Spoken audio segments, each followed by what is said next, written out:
And hey there, hi there, ho there, and a gracious good Saturday morning to you. Welcome back to another exciting edition of the Cardinal Couple Radio Hour podcast, where we discuss the joy and excitement of UofL women's athletics. Certainly have some very exciting things to talk about today as well as we get into a little basketball. We've got volleyball news today. Got some stuff about softball, lacrosse. Hey man, we just got the whole spectrum covered, so hang in for all of it. We'll get to as much of it as we can. And got 4 out of the 5 normal regular participants with us today. Daryl out for somewhat mysterious reasons. Something has come up. We're not sure if it's a emergency or whatever, but we certainly hope it's all well for her and hope to have her back next week. But we still got stuff, and we still got folks today. We got Jared Anderson, who I might add was the only one who had North Carolina State beating Louisville in last week's predictions. And consequently, I got an email from Kenny Klein saying that Jared was not allowed in any type of UofL event ever again. Welcome, Jared. Sorry about the bad news. Well, I turned around and at least with the Thursday's preview, I had the Cards winning pretty big, and they were in agreement when they won pretty big. Rumor is Charlie Crane is looking over his shoulder for Jared, replacing him on bracketology. There you go. And Yeah, Case that drops him Hoskins, to the 2 seed. he'll probably put us as a 4 seed. Charlie Case Crane, Hoskins on board. surprised he Yeah. didn't put us as the first 4 out. I'm surprised he ever put us up on the top line to begin with, to be honest with you. But Case, I'm trying to get you in here, but I keep getting interrupted a lot. I got Case Hoskins, who wrote today's article today, as he discussed the upcoming volleyball exhibition. And so the Dayton Flyers coming to town. Huh? That ought to be up your alley as an engineer. Did you help them construct a craft to get down here? Or Dayton not bad, though, are they? No, they didn't play at all last year, or last fall, I should say. We'll talk a little bit more about that probably later in the show, but they had a pretty good season in 2019. Won the A10 conference tournament, went 20-8 in the regular season, and then they were swept by Marquette in the first round of the NCAA tournament, but they made it to the NCAA tournament, so no faults to them for that. So that should be exciting. I also just realized that women's soccer coincidentally is going to open their spring season with Dayton as well, exactly a month from now. So there you go. Our communality with the Ohio community is getting closer and closer. I almost went to school at Dayton. I looked at it I, seriously. Yeah. Got a good friend who's got a daughter up there on the rowing team, and he's invited me to go up and watch rowing in Dayton. Cool. We'll see. I may do that sometime. Could be fun. Also got Jeff McAdams. You heard his melodious voice in here a couple of times so far this morning. Jeff will not be attending volleyball today, but will be eagerly monitoring live stats to see how things look, and he'll have a recap as best he can put together maybe tomorrow for you in his article on the Sunday Cardinal Couple. Yeah, hopefully. They do have a live stats link listed on the schedule, so I'm hoping that's going to be live, and we'll get that. I may try and capture some of the output of it, but because for exhibition matches like this, they don't tend to put out a post-game stat sheet, so limited opportunity to kind of understand what's going on with this one. I have not gotten in contact with there to be there as a media person, which I will probably do for the regular season, for the actual regulation matches, and hope we can work that out. There's no video listed on this one. I don't think it's going to be streamed anywhere, so kind of be a little tricky to kind of find out what went on. But it's a good team in Dayton, so I'm interested in seeing how we stack up against them as a little bit of a warm up for what could be a fun and completely unprecedented regulation actually means something, counts for something spring season for volleyball. Yeah, absolutely. So let's hope the A team can come out and perform quite well in this one, obviously. And I would think a chance for Danny maybe to play a bunch of different people, kind of see what it looks like, see if there's some things there that might work for later in the year. That's what exhibitions are for, Jeff. Sure. This is weird in that it's kind of mid-season exhibition, based on having played in the fall, and it's all the same rosters. So, yeah, it's kind of okay. We've had this big gap off. Let's have kind of a warm-up game before we get back into it, which is good. I think it's a good idea. Yeah, Dayton's a good squad. They're familiar with the Illinois Federal Credit Union arena quite a lot. So yeah, good to have them come in. Wish I could be there. Some little ties up there too, right? Indeed, their associate head coach is Alyssa Dorico. She used to be an assistant here under Ian Cordes when she was a coach. So, she knows quite a bit about it. It's been a few years, so probably not really familiar with the team, although she probably had a little bit of hand in some of the recruiting for some of them. So, yeah, there's definitely some connections there. So, Jeff, all glitter about that. I'm your show host, Paulie, and I found out today, I'd heard this before, but I'd never really done any research on it, that there is a Paul Sykes who was a very famous United Kingdom boxer years ago, called the toughest man in the ring. And I did not, of course, try to claim that role. I am not that boxer, although a lot of people accuse me of being dead in the head and punch drunk most of the time. I'm not that guy. But I got an email from somebody in Scotland asking me, as the son of Paul Sykes, how life was going for me in the States. And I sent them back a very nice email saying that I'm not related to the boxer. Thank you for asking and everything. I didn't hear back, so I don't know. If there's money in it for me, though, I'm that guy. I could be of Paul Sykes, no problem. As we roll into the next segment here, time of the show where we let Case go through the scheduling and Twitter information coming up for the week, and a little more stuff going on here, Case. Fire away with it. Yeah, things are starting to fill up a little bit. Like I mentioned, there's a little bit of a break for volleyball after today's match, but they're going to be getting into things the following week. Softball getting started. So as we look at today, track is at the Doc Hale Elite Meet in Blacksburg, hosted by BT. That started yesterday and is wrapping up today. Women's tennis is taking on Iowa State in Wichita today at 2 p.m. So presumably a Wichita State hosted round robin kind of event. Volleyball, like we talked about, taking on Dayton at 3 p.m. You just have to keep up with the live stats link if you're wanting to see that, or surely they'll tweet about some stuff on this match. So make sure you follow along with the right side of the site for all of the UofL women's athletics tweets, or follow volleyball directly. Women's tennis taking on Wichita State in that round robin event tomorrow at 10 a.m. Men's tennis is taking on Auburn at Auburn. Despite not taking on Alabama in Tuscaloosa today, they are traveling up the road to Auburn to take on the Tigers at 2 p.m. tomorrow. And at the same time, women's basketball will be taking on Notre Dame, hoping to continue their bounce-back streak that they started against Boston College on Thursday. That one is listed as ESPN, so the primary network there. At 2 p.m., home game, also available on the radio. So tune in for an exciting matchup there. Monday, Tuesday off.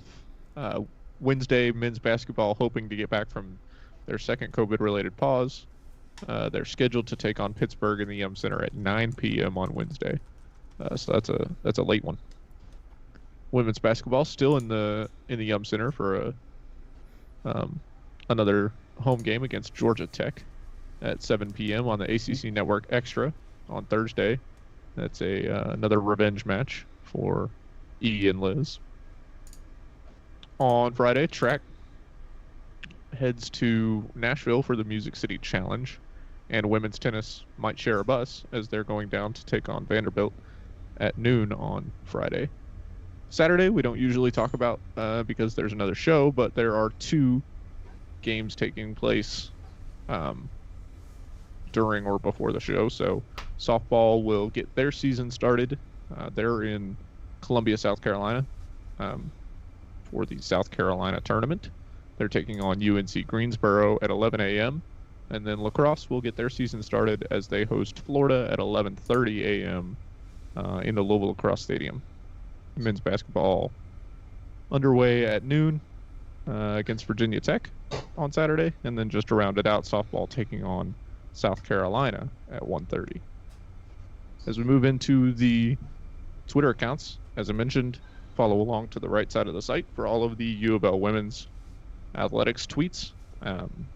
That nice little list there. You can also, as we've mentioned, follow all of those straight from that list, or add the list to your app, I believe, as well, to just see them in one spot.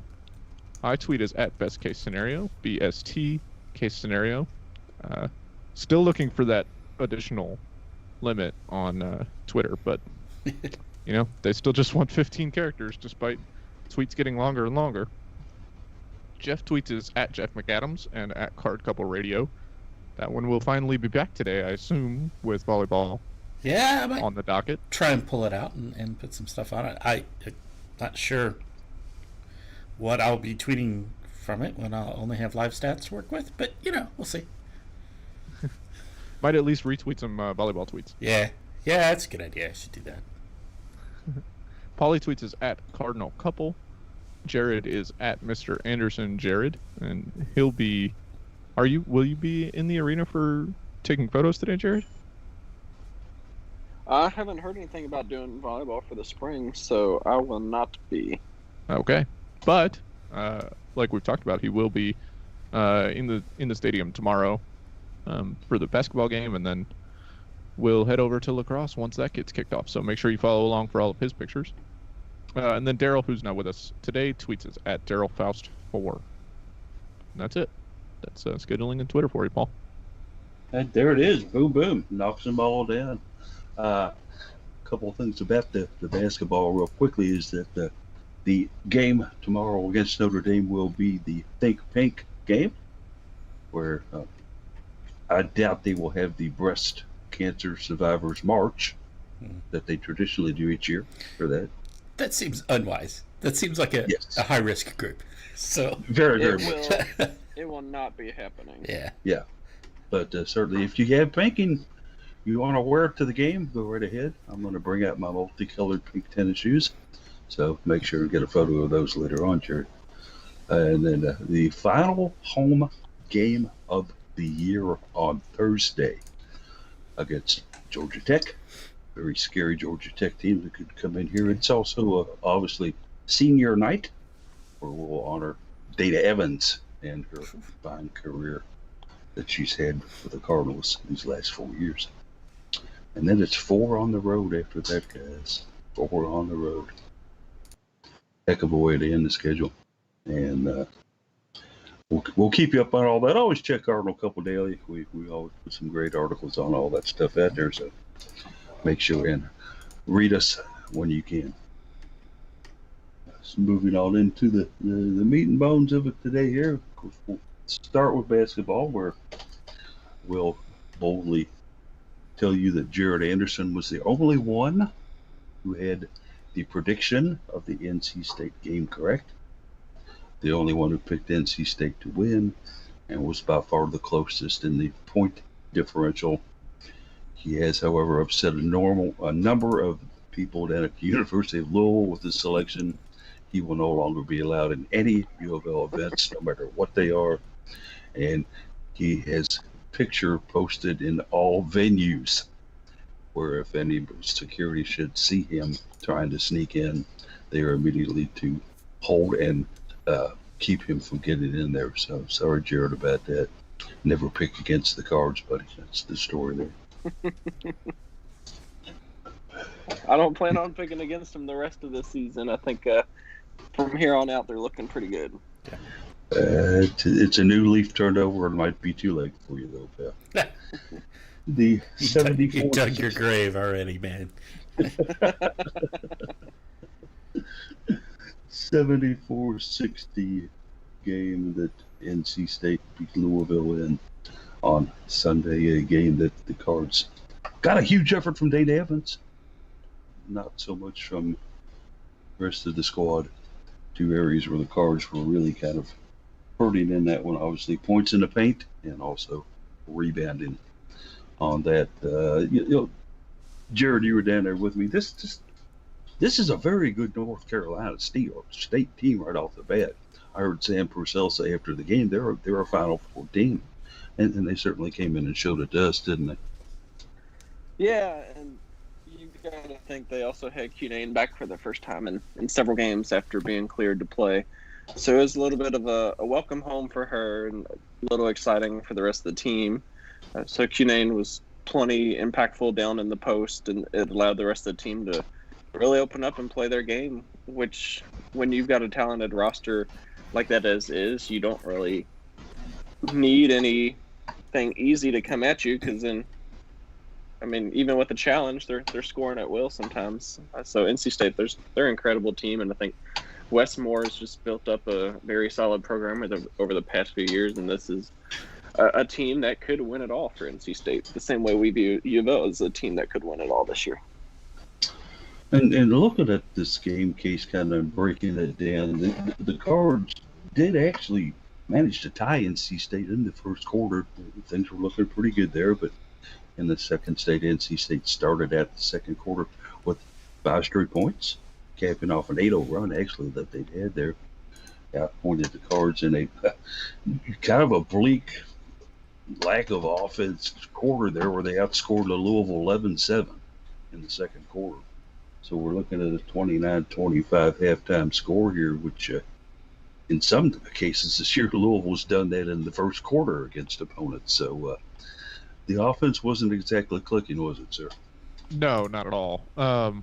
It was a disappointing end to that first quarter with Louisville, allowing just a short play with the ball going out of bounds. Just a short play to let NC State get a 3 to tie it up in the quarter that started that 8-0 run, like you mentioned. I was also kind of disappointed in how Louisville played Cunane after the first quarter, or maybe after the first segment. It looked like they had a really good game plan for her. She was confused on offense. Her game is to post up and be a bully, right? Sometimes she'll take an outside shot, but she's not particularly mobile, and so she usually just posts up and bullies you and wins that way. She's really good at doing that. But Louisville had the 2 bigs. They were confusing her. You could see in that game, whether it was just because she was lethargic, a bit out of shape from her break, or just not back into the full game speed yet, she was not moving on offense. She would stand at the elbow and do nothing, and that was great. Alyssa Cunane is not going to beat you if she's not moving on offense and standing at the elbow. That's not going to be a problem. But for some reason, Louisville went away from that. She started to be more effective. She finished with 16 and 6 in 30 minutes. That's a problem. They ultimately finished with 4 players with at least 15 points. Louisville was not particularly effective on defense. But if you want someone else to beat you other than Alyssa Cunane, then do that and force that for the rest of the game, not just for the first segment. For her to ultimately end up 7 of 9 from the floor, which is 6 of 8 from inside the 3-point line. Just not particularly strong showing there. And on offense, I don't know what to say. Like you mentioned, 25 points in the first half, which is usually a first quarter for Louisville. They were just out of sorts for basically the whole game. And I think 60 is the fewest points they've scored all season. NC State's a good team, but I don't know if their defense is that good. So, they moved on. Had a really good game after that. But, yeah, this NC State game was not promising for more matchups against top teams in the country. Jeff, I've had several people point out to me that this was still basically a contest after 3 quarters. The Cards were only down by 4 at halftime. They were down by 5 at the end of 3 quarters, and then things got ugly, and I mean really ugly in those final 10 minutes. NC State blowing out to an 18-point lead at one time. What happened here in the fourth quarter? Well, NC State couldn't miss. They shot 62% from the field in the fourth quarter, and we were shooting 33%, 1 out of 3. That's a recipe for losing a quarter soundly, and ultimately then the game. I look also at the second quarter as an interesting stat in that category. We held NC State to under 25% shooting in the second quarter. The problem is we shot less percentage. We were shooting at 23% in the second quarter. I mean, we couldn't buy a bucket in the second quarter. So I mean, a quarter score of 7 points is not gonna win the game, even if you're able to shut down the other team on with your defense. It's NC State, and credit goes to NC State for a lot of this, right? On our offensive woes was we were getting pushed out of the shots we were want to taking. We were having to take some forced shots. But yeah, that fourth quarter, man, NC State, they got on a roll. They started hitting their shots, and we weren't, and that's going to lose you a game. That's kind of how it's a remarkable simplistic analysis of basketball, and yet that's what happened here. So one of those things where the Cards surrendered 74 points. I think one of the highest totals that they've surrendered this year. But the thing that got me in this game was rebounding, where they out-rebounded us 44-29. Yeah. That's the worst of the year, obviously, and the Cards just had 6 offensive rebounds total. And they had 13. So, yeah. And their 13 offensive boards, NC State managed to turn that into 11 second chance points. Which is great. So, yeah. They had 11. We had 3 second chance points. It's just you're giving up possessions when you do that. A game that I think most Cardinal fans obviously were a little perturbed about, maybe for the first 24 hours afterward, and then just thought maybe back in reflection, hey, it's only our first loss of the year. We've got a fantastic team. It's just some nights you don't come out and play your best. So a couple of days off to think about it, to work on it. Jumped right back into the fray of things, though, with a team in Boston College that was and is still dead last in the conference of teams that are still playing. Louisville did have to travel to the Conti Forum up there, and it wasn't a coffee convention. It's an actual arena up there where Nor was Taylor it Soule, Nor was it named for Wake Forest player. So No, it wasn't. Although they could probably name an arena after her. Yeah. She's a heck of a guard, Gina Conti Absolutely. is. But Taylor Soule, obviously, big name for Boston College, and a team that has 2 Alleys. Both are high school seniors that have decided to play college basketball this year. I thought that was kind of cool, though. and one just joined the team. First game. Last week, I think. Something like that they were First saying? game, first shot hits a 3-pointer. Yeah. Great way to start your career, and then proceeds to miss for next 7. But anyway, that's the way it goes sometimes. But, in case the Cards look good in this one, they put up 97 points, and they did it without Olivia Concord, and they did it without Elizabeth Balogun. That's you got to your starters, Dan. You put up 97 points. Something's going right? Yeah, I think Louisville struggled a little bit early. This game wasn't a blowout. They were unable to keep Boston College off the 3-point line. I think they made 6 out of their first 8 or 9, something like that. They just couldn't miss from 3. Louisville just not reacting well on defense, and Boston College kept this close in the first quarter. The Cards managed to stretch that out, didn't lose any quarters, which is important, especially on the road.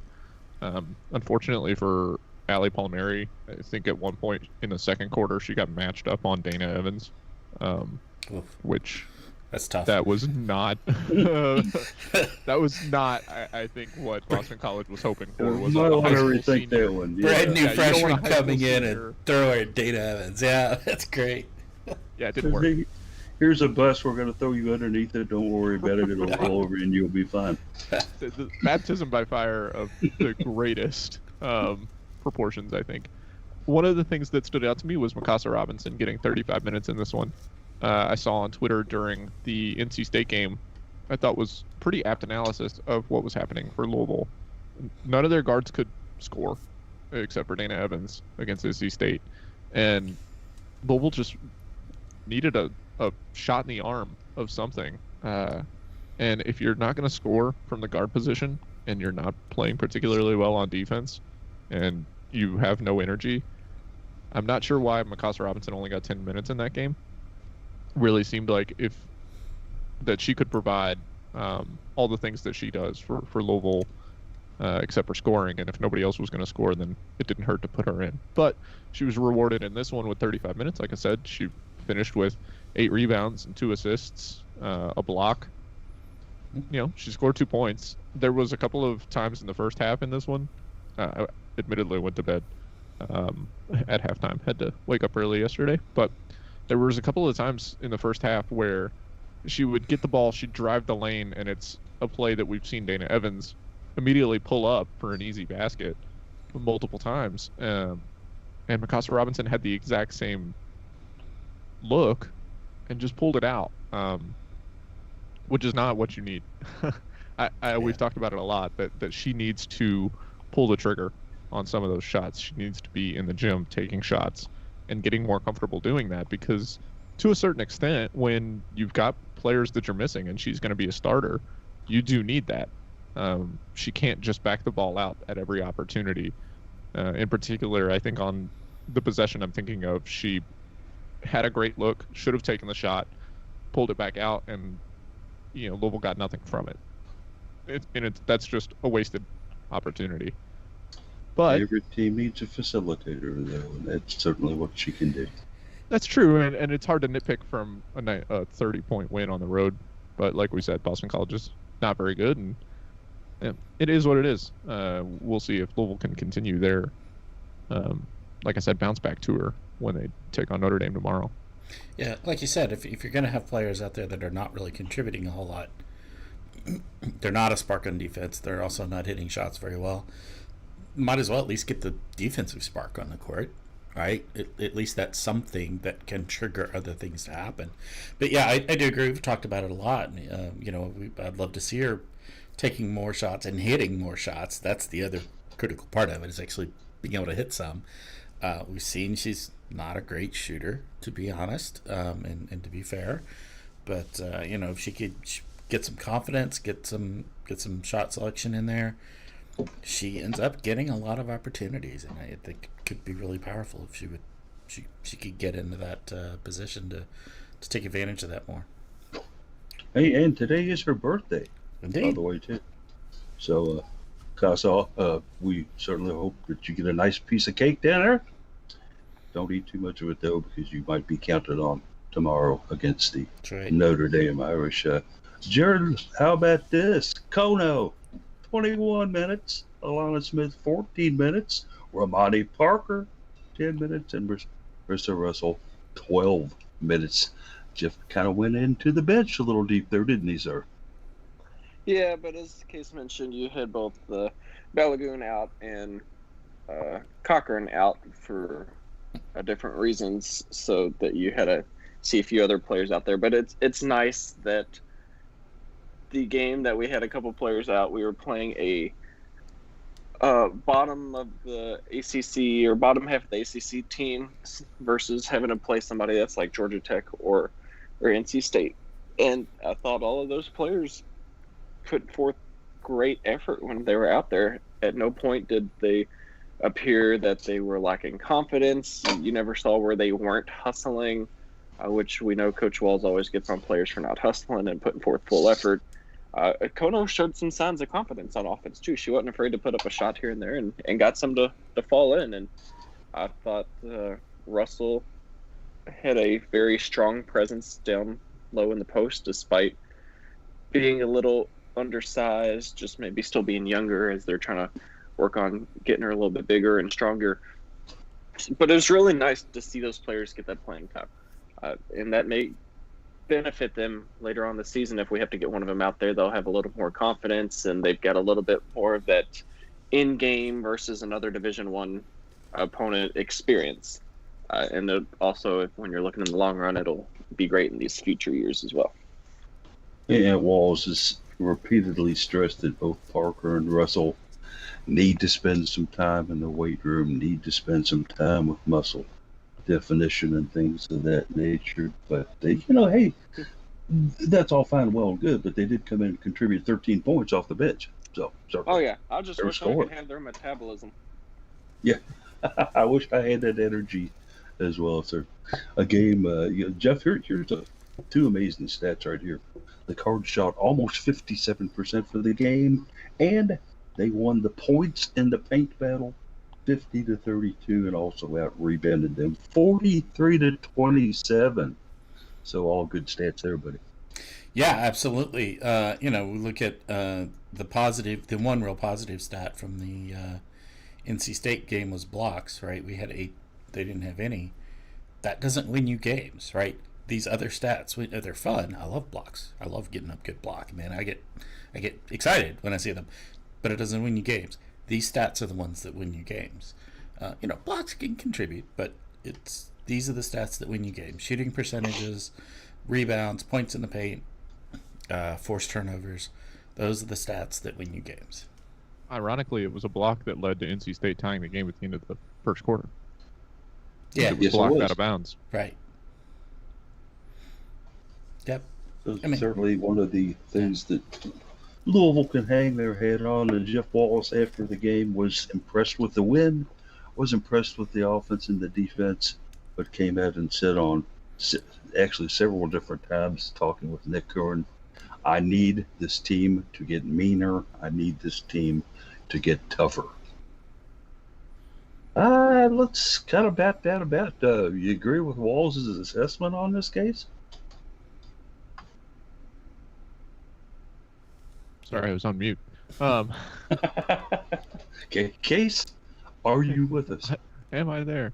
On the NC State game, yes.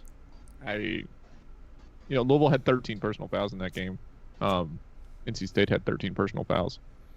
To a certain extent, that's incredibly few for a game like that, where both teams wanted to play really big. You would expect a lot more jostling in the middle. The most fouls that any player had was 3. Jakia Brown-Turner and Olivia Cochran both tied there. Not to say that you want any game to be a foul fest, but in a game like that, when it's number 1, number 2 in the conference, 2 top 5 teams in the country, you're expecting there to be some fight, as it were, and it really seemed like there wasn't that.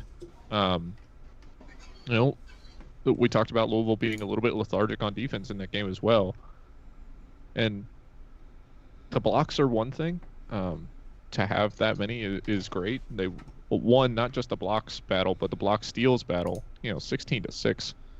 But like Jeff mentioned, that doesn't win you the game all the time. They just weren't able to get big when they needed to. And I think we talked about the large discrepancy in rebounding being a part of that.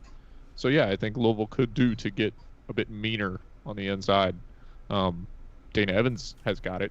If it would rub off on everyone else, if you started seeing a little bit more mean mugs from everybody, the way that you see them from Dana Evans, then nobody's going to doubt Louisville's tenacity, as it were. But mentally, I think Louisville was tough in bouncing back the way that they did against Boston College.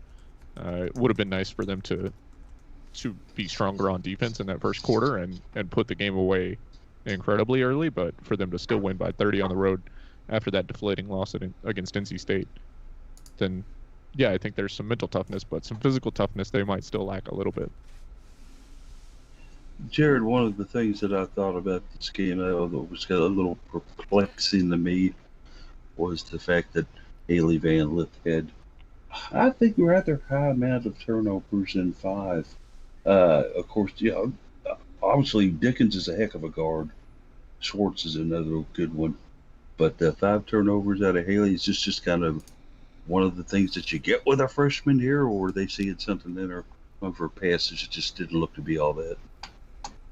I think it's a mix of just going up against a couple talented guards who know what they're doing, and they've got the experience, as well as, like you mentioned, just being a freshman. And sometimes freshmen have that inexperience, and what you may be able to do and get away with in high school is way different than what you're going to get away with in college.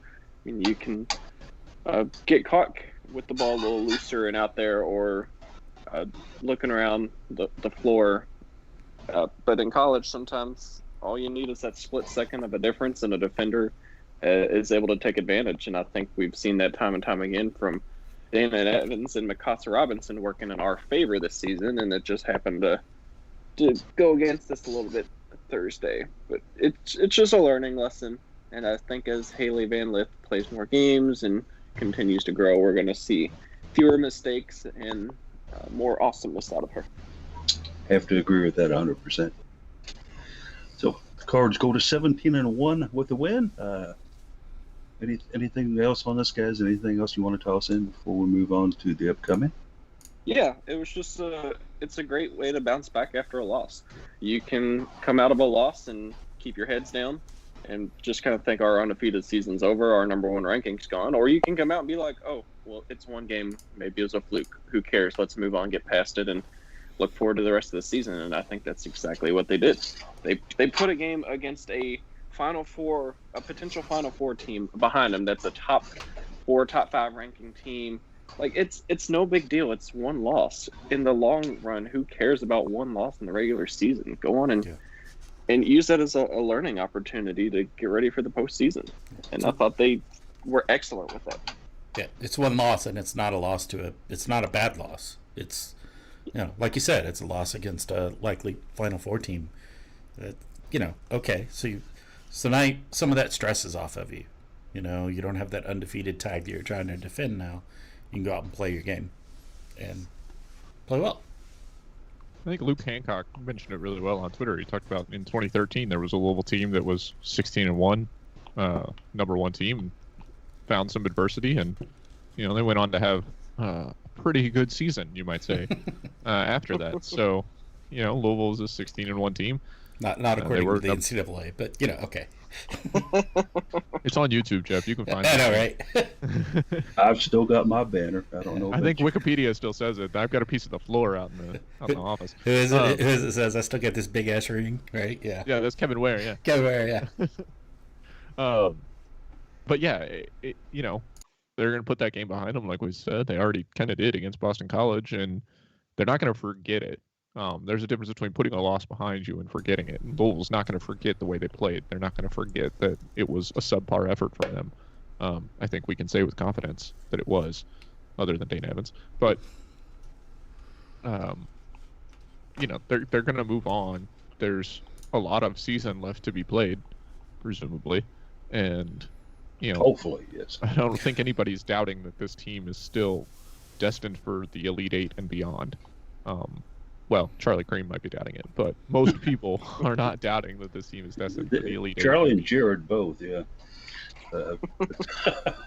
There's still one seed in my bracketology. The win over Boston College good when you consider Notre Dame, the next opponent here, only beat them by 10. And they were playing them in the Purcell Pavilion, so that didn't do too well for them. That was actually one of the last games Notre Dame has won. They knocked off Virginia Tech a few nights later by only 5 points, and then fell to UNC at UNC. They fell to Syracuse at Syracuse.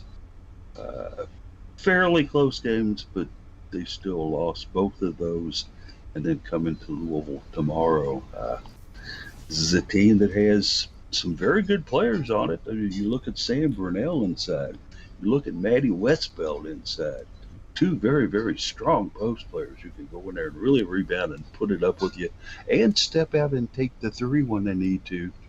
And then they have a guard in Dana Mabry who could give. Of course, they have a Mabry. Of course, yeah. It's Notre Dame. There's got to be a Mabry, right? Yeah. It's the if-then sequence. That is younger sister, by the way, of the Mabry that was there previously. So. Yeah. So Well, Jeff, I had a train of thought, but Sorry, I derailed you. My bad. My apologies. I didn't have a ticket for it. So anyway, yeah, it's going to be a Notre Dame team that's not going to back down from us. It's going to be a Notre Dame team that's going to come in here and give us a challenge on the boards. Hopefully, we'll have Olivia Cochran back. I think Balagoon was due to get back in town today. Mhm. But all right, Jeff, let's break this thing down. What can Notre Dame do to us? They play people close. They lose to people that maybe you wouldn't think they would, but they're still a team to be feared, I think. Yeah, it's you called out some talented players there, and they are talented. Westbeld is a very talented player for sure. Mabry is a talented player. But Westbeld's a freshman. She's a true freshman, right? She's going to make freshman mistakes. We see how incredibly talented Haley Van Lith and Olivia Cochran are as true freshmen. They are still making some freshman mistakes, right? To be clear, right? Not many, but they are making some. Maddie Westbeld's going to make some of those as well. So they're still putting it together. I think if they come out and they play their game and they try to figure out and learn from it, that will be great. This season is not going to be a particularly great season for them. This next stretch of games is not going to be a particularly great stretch of games. They've got us, and then they go to North Carolina State, and then they host Syracuse. All three of those are going to be some pretty tough games ahead of them. So they've got a tough stretch. They're not going to be. I think they're projected to be just out of the tournament at this point. You're playing to learn and get better at this point. Take advantage of that opportunity. You've got a stretch of games against some very, very good teams. That's a great opportunity to learn. And, maybe you pick up a win somewhere along the way. If you do, fantastic. I'm not sure that's your primary motivation over the next few games, though. Yeah, Notre Dame, is only 2-5 on the road. That includes a loss to Ohio to start the season. It includes a loss at Boston College, which is their only conference win of the season. They've been really bad on the road. Wins over Miami and Virginia Tech, but those last two losses that they've got were both on the road. This road trip, like Jeff mentioned, is extended. They play Louisville tomorrow, and then they're away again at NC State. I'm not too concerned about them having some outstanding road revelation against Louisville. That's not to say that this game won't be interesting to some extent. It's Louisville versus Notre Dame. There's a lot of bad blood there, a lot of history, but I'm not terribly worried about their road performance. Five overtimes again, maybe. A couple interesting stats on the Irish here on the year. They've scored 1,080 points. Opponents have scored 1,081 points. How about that for right down the line? A couple players we didn't mention here, Jared. We don't want to ignore these two. One of them's Destiny Walker. She's averaging 12.4 points a game for them here. And the second in rebounding, too. Then you have Anaya Peoples. Very good ball players, averaging 9.7 points a game. Michaela Vaughn, Caitlin Gilbert. These are all names that we've heard over the past couple of years out of the Notre Dame roster. This year under a little bit of different situation, though, buddy, in the fact that they do have Nell Ivory as a head coach right now instead of the infamous Muffet McGraw. Thoughts on that, Jared? Yeah, I think that may be part of what's setting them back, honestly. And it's not me trying to bash her as much as you'll see some adversity and some issues rise during your first year as you're trying to mesh with your players and get adjusted to a new game plan and the new coaching staff. Because often when a new head coach comes in, they're going to bring in some of their own staff in the mix. And we did see a couple new members of their overall staff join in. And it takes some time just to really get a good feel of each other and mesh well.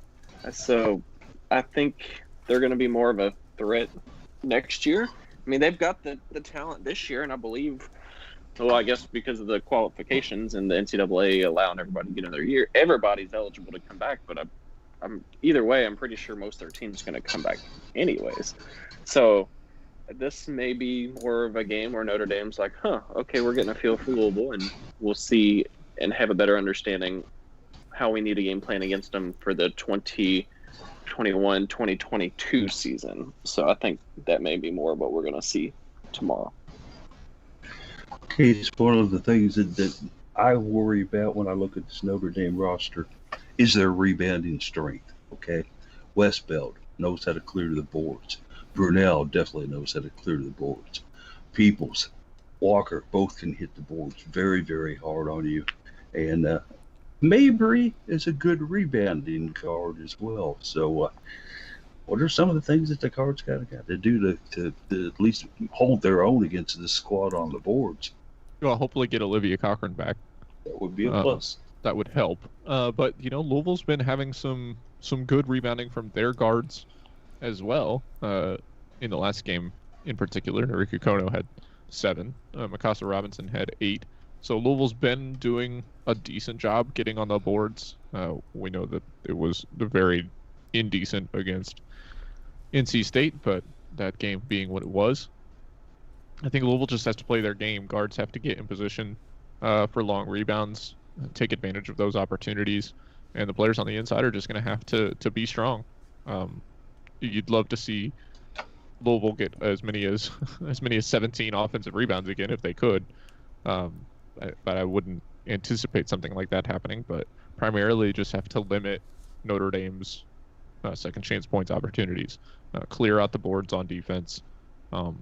Don't give clean looks. Being in position is one of the most important things, even if you're not going to pull down the rebound, to not give up a free rebound and a bunny for the second chance layup.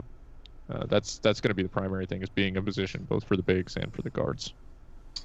Something that Louisville might want to try to avoid as well is do not foul Westbeld. She shoots 75% from the line. Do not foul Mabry, 87% from the line. Do not foul Walker. She's at 89% from the line as well. So anybody else, hacky shack away on them. But those 3 you might want to keep off that strike there. So, a fun one coming up at 2 o'clock tomorrow for you. And have they determined which ESPN network this is going to be on? Is it going to be on the main flagship or on ESPN2? I hadn't seen. It's ESPN1. It is on Yes, yeah. Yep, Primary Network. Well, there you go. So Cool. we get the top billing there. Yeah. Everybody else in the world will be turned over for Super Bowl pre coverage. We'll be watching Notre Dame and Louisville play, by golly, and having fun with it. And that rolls us into time for predictions on this game. I'm going to put Daryl down for her normal 91-60. No, I'm kidding. You joke, but she said 91-66. Yeah, in text. That was her guess in text. Oh, I didn't see her text yet. Yeah, 91-66 Cards was hers. Well, I can't imagine she would say 91-66 Irish. But she actually specified Cards, so to be clear, but yeah. If anything, she's consistent. It's going to hit for her one of these days. I know it will. Right? One of these days, she's going to nail it dead on. National championship game, she's going to be right. Wouldn't that be great? Yeah. I'm going to let Jared go last since he won last week. In case you have a nice winning streak going until Jared upended you, though, so you get to start it out this week. Notre Dame, Louisville, your prediction. Yeah, Notre Dame hasn't given up fewer than 60 points all year. But yeah, no, they haven't given up fewer than 60 points. I'm getting a little bit confused by the way that they've structured their schedule. But I think Louisville is going to come out offensively. I think this is a game that they can kind of do things at their will on offense. I think that Louisville scores 83 points. And I think that Notre Dame scores 71 of them. 83-71 then. Okay. A little bit above the points per game on each, but certainly not a problem there. Could be a high-scoring game. Jeff, your thoughts? I also was gonna say 83 for the card score, so with you on that one. But I'm gonna go with a little lower for Notre Dame. I'm gonna put it at 63 for them. 83-63, a 20-point win for the Cards from Jeff. I think you guys are high. I think Daryl's high. Could be. I see a little more of a battle on this one. Notre Dame's not going to let the Cards run as much as they'd like to, which will take them out of the transition game. They're going to give us all they want on the boards. Yet I still see Louisville finding a way to win this. I'm going to go with a 69-62 score. 69-62. Bill over the Fighting Irish, which leads us to Jared. What do you got, bud? Yeah, well, no one else chimed in for Thursday's prediction, so I'll go on and claim that one by default and ride this two game winning streak now. But no, I feel like I'm more in agreement towards Lena with Case and Jeff and Daryl, where I don't think it's going to be close, and I prefer it not to be close. I'd rather just kind of kick back, relax, and enjoy some smiles and celebration shots from the Cards. I think now that they found their offensive rhythm, and they found an offensive rhythm without two of their normal starters, that they can continue to score high. Now they're breaking out of their slump. They were in a slump there for several games.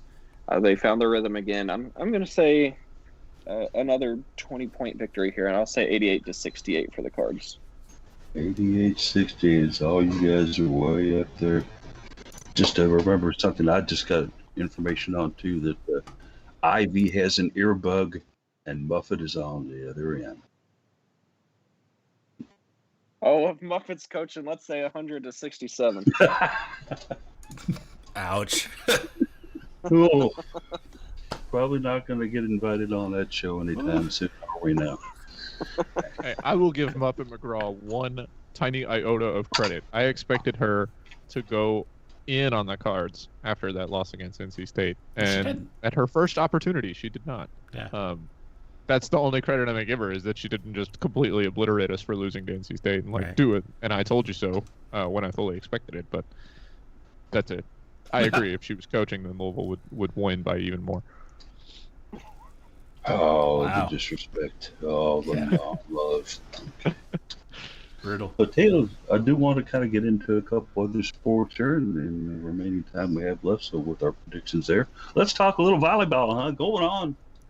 Afternoon. Yeah, we talked about it a little bit earlier. Obviously excited to see what I can of this Dayton exhibition. Got a couple of weeks then from the game that will be at Lipscomb for the actual beginning of spring regulation play. I'm excited. This is a great team. 12th ranked Cards, which is a little weird because other teams are already into their official spring schedule some. And we don't start for another couple of weeks, but that means we kind of hang out at that number 12 ranking until we get underway. So, there's some good volleyball going on across the league, which is fun. I'm excited. I can't wait for it. Dayton will be a good warm up. They're a good team. They're always fun to play. We play them pretty regularly too, so it's always interesting. It was a feature of your article today, Case. Any further thoughts on that? It would be interesting for the rest of the season to see if teams like Clemson can try to catch up. I don't know if they're trying to schedule even to catch up to the number of matches that everybody else played. Right. Florida State particularly. Yeah, they have no chance. Yeah. But I think Clemson would very much like to play more games. Being at 3-3, it's gonna not be good enough of a fall slate, depending on what they do in the spring. That's certainly not going to help them get into the tournament. But Louisville, just one game off of being tied for second with three other teams, and they're going to get their first chance to rectify that when they open the ACC schedule against Notre Dame. So I think Louisville might pull an Ohio State and get to drift up the rankings for no reason without playing any games, like Ohio State did during the football season. Um, but this game against Dayton, I wrote about it a little bit. That Dayton's a good team. They actually beat Pittsburgh in an exhibition to open the 2019 season. Louisville swept them in the Cardinal Classic, but they took both Texas A&M and Florida to 5 sets in that tournament. So they're a good team. It'll be very rusty for them, I think. They did not play any in the fall, but they're going to be very excited to use this match to get right into it. They start their conference season next week against St. Louis with a doubleheader, and so they're going to be doing all that they can to get ready and get up for that season. So Louisville definitely shouldn't take it lightly, even though it doesn't count for anything. It's going to be important for the psyches of both teams, so should be exciting. I will say it does look like Clemson will be making up those fall matches. Trying to look through 1, 2, 3, 4, 5, 6, 7, 8, 9, 10, 11, 12 matches in the spring. So they are scheduled to make those up. I don't know what Florida State's doing. Florida State's being sad. Yeah. That's what they're doing. Concentrating on Seminole football, no doubt. All right, we will look forward to seeing that go on.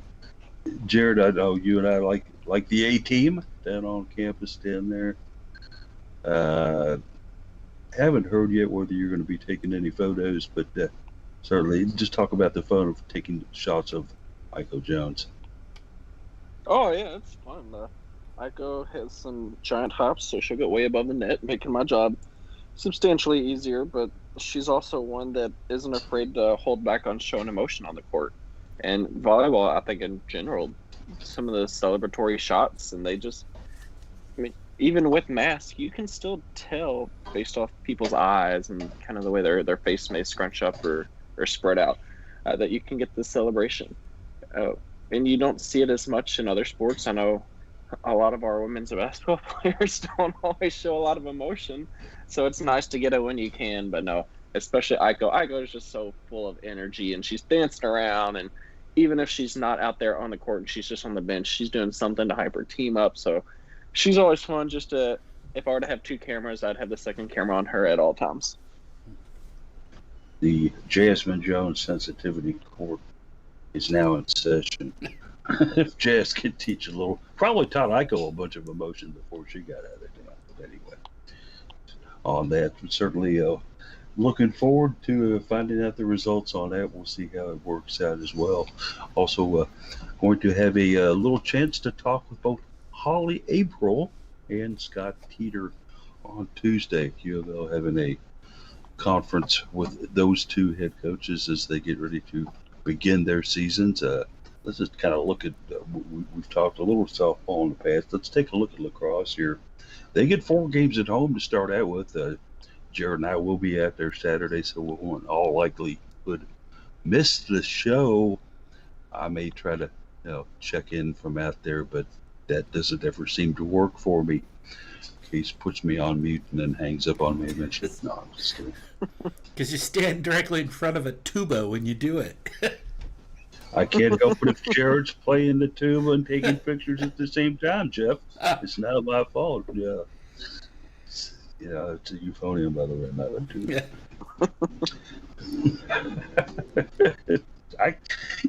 What can you do? You guys will hang up on me anyway, so it doesn't matter. Yeah. Try to check in with y'all. Let's take a look at this, though. Start out against a very good Florida team. The Cards get 4 at home, but 4 very, very good opponents coming up here. I mean, you take a look at this, and Scott Teeter, I think he's got 11 of his opponents are in the top 25 guys. This is a brutal schedule for the Laxers, isn't it, Jeff? Yeah, it is, and that's not even considering the conference schedule. Got Florida and Colorado out of conference. Cincinnati's meh. But yeah, you've got some really good teams that are very good teams out of conference, and then of course the whole conference slate for the Cards is ranked teams, which is a little frustrating because we're the only non-ranked team in the ACC. But that's opportunity for improvement there. So, but yeah, it's always a brutal slate in the ACC, and then to add some pretty good non-conference games in there as well. Yeah, it's gonna be an interesting season to watch. Thoughts here, Case, on something lacrosse has done this year, which we've never seen in the past out of them before, with back-to-back games against the same opponent. They'll be playing at Boston College twice against the Eagles. They'll be playing here at home against Syracuse twice against the Eagles. The thoughts on this in lacrosse? It's something we've never seen before.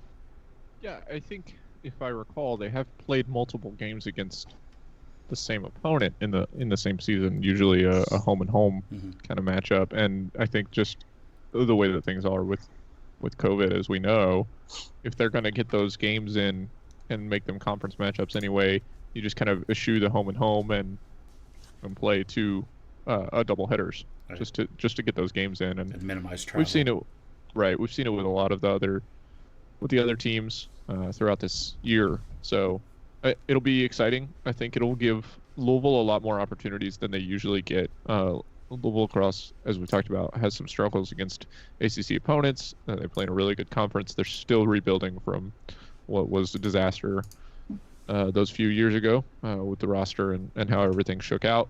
So still working very hard, and I think getting an opportunity to play teams a second time back to back, just kind of recover and play those games is a great opportunity for them to show that maybe a first game loss was not fully indicative of their ability, and they'll get great opportunities against Boston College and Syracuse to show kind of an aggregate score of two matches instead of just the one.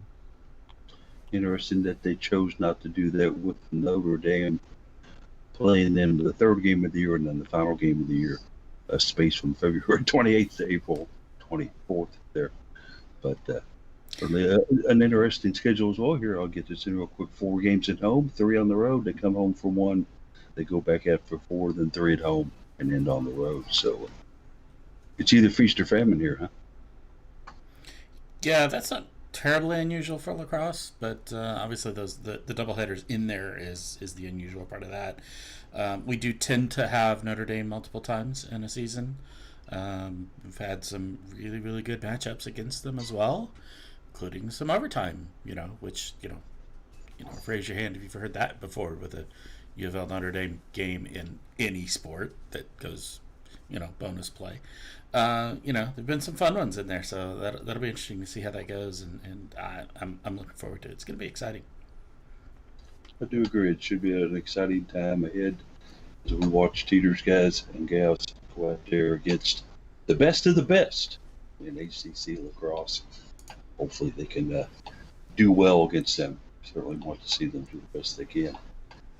That's going to kind of roll us around to the end of our broadcast today, and we'll get some final thoughts in here as we get ready for a week ahead here.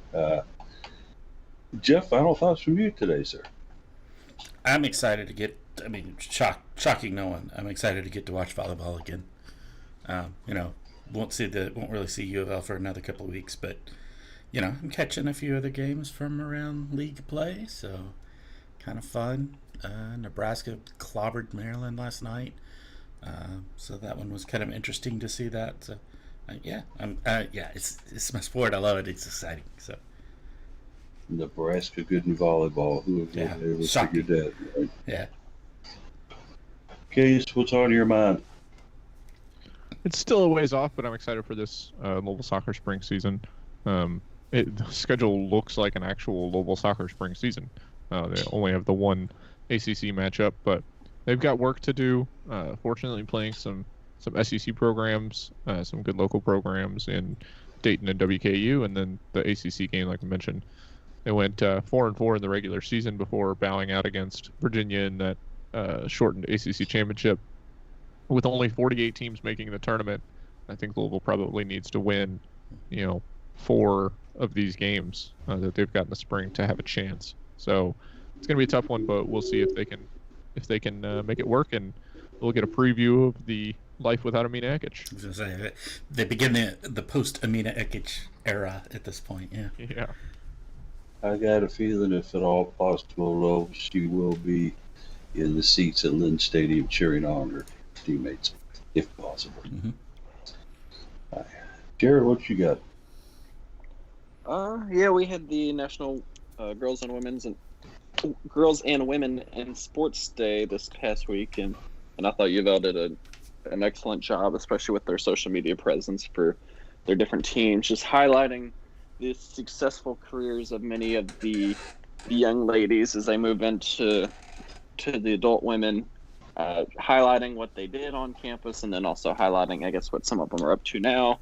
Kind of a little partial wish that they would have done something to include cheer and dance, even though they're not official sports. But combined, they brought UofL over 50 national championships. So even just like a little something for them, I felt like would have been nice as well. Agree indeed. Final thoughts out of this guy. I want to extend a congratulations to Peyton Verhulst. She is one of the 10 semifinalists for the 2021 Jersey Mike's Naismith High School Girls Player of the Year semifinalist. 6'1" guard out of DeSoto, Kansas. She's the third-ranked guard, according to ESPNW evaluations. Her squad right now is currently 12-1 this season. I've been having some fun interaction with her parents and her coach on Twitter and other means.